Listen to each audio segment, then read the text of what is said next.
Hello, my name is Omkar, and this is my video on heat transfer. So, why don't we get started? Whoopsies, excuse me. Okay, heat transfer.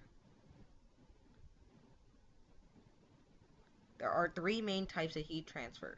The way I remember it is CCR, or double CR. So the very first one is conduction. Conduction only occurs directly when two materials are directly touching each other. The second one, convection. Convection only occurs in fluids, and I will explain what a fluid is later. Excuse me. Yeah. And the last one, radiation.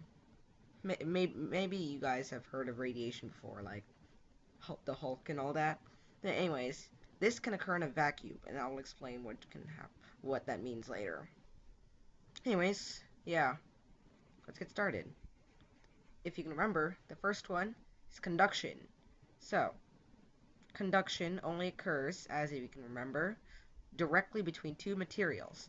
So let's just pretend I have a bowl of chicken soup right here, nice steaming hot, and I have a little spoon in here. I know that's an awesome spoon, but yeah, let's keep going. So the thermal energy, or like the heat of the chicken soup, because it's steaming hot, that means it has to have a lot of heat, or a high thermal energy. So it is very high, or very hot. And because the tip of the spoon, let's pretend the spoon is made of metal, because the tip of the spoon is directly inside the soup, like that, that's got to be very hot, or have a high thermal content. It's not going to be as high as the soup itself, because the heat takes some energy to get inside the spoon. So it's going to be like, let's pretend the soup has 100 degrees.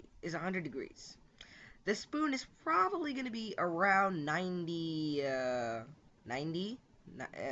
most 90, because that extra 10 degrees right there is lost because it's trying to get into the spoon. So that's why it has a high thermal content. And the same goes for the middle of the spoon. It's not directly inside the soup, but it's still closer than the very tip.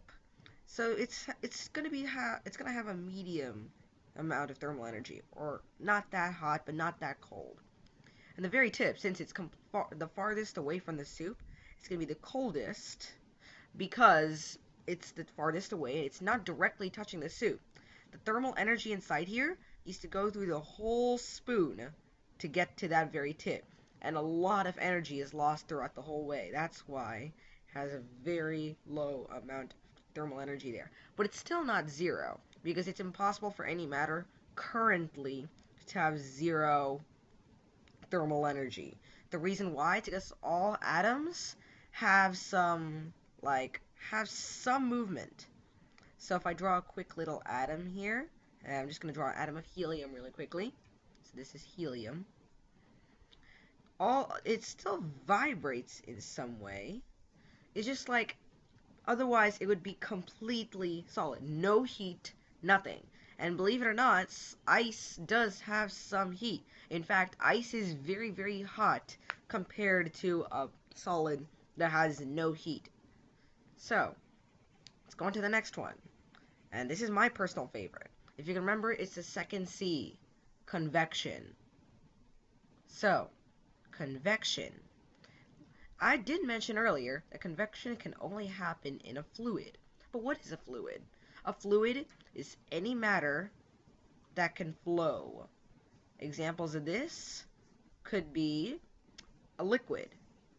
And, excuse me, it's not spelled liquid.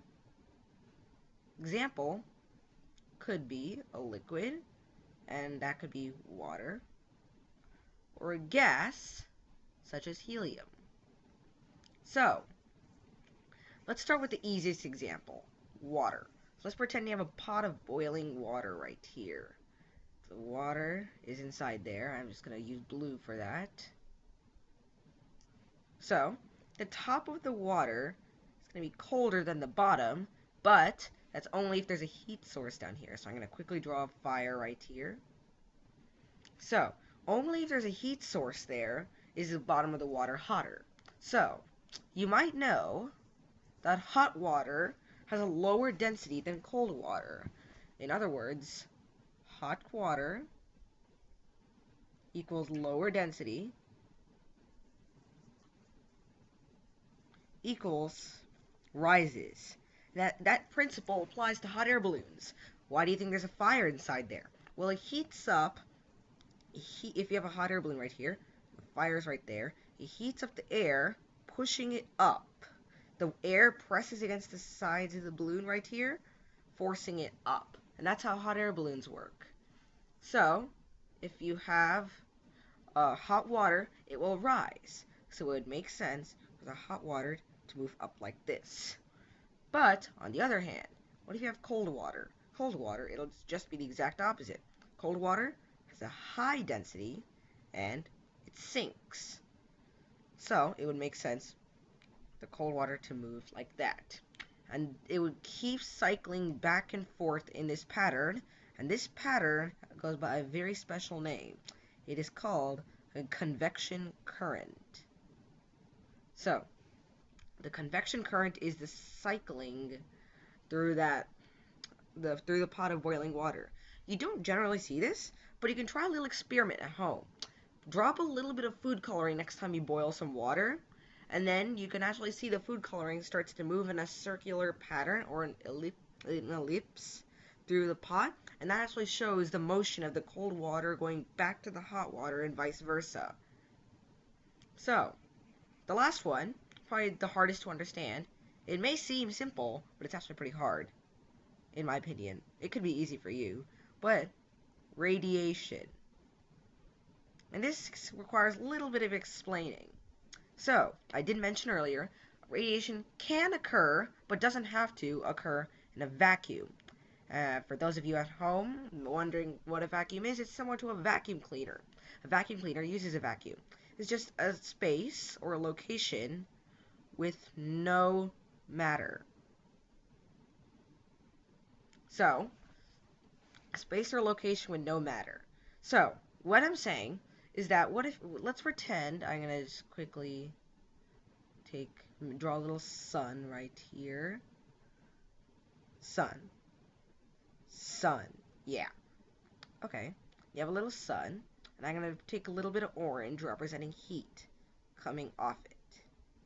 You don't have to touch the sun.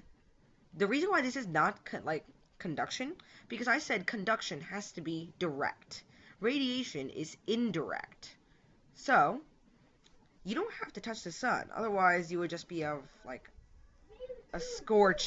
you would just be a scorched person. That's why you can't touch the sun. But through radiation, the sun sends the heat at us via radiation. So this is just radiated heat. So the radiation comes towards us and heats us up so we become a happy person. Otherwise, we would freeze to death.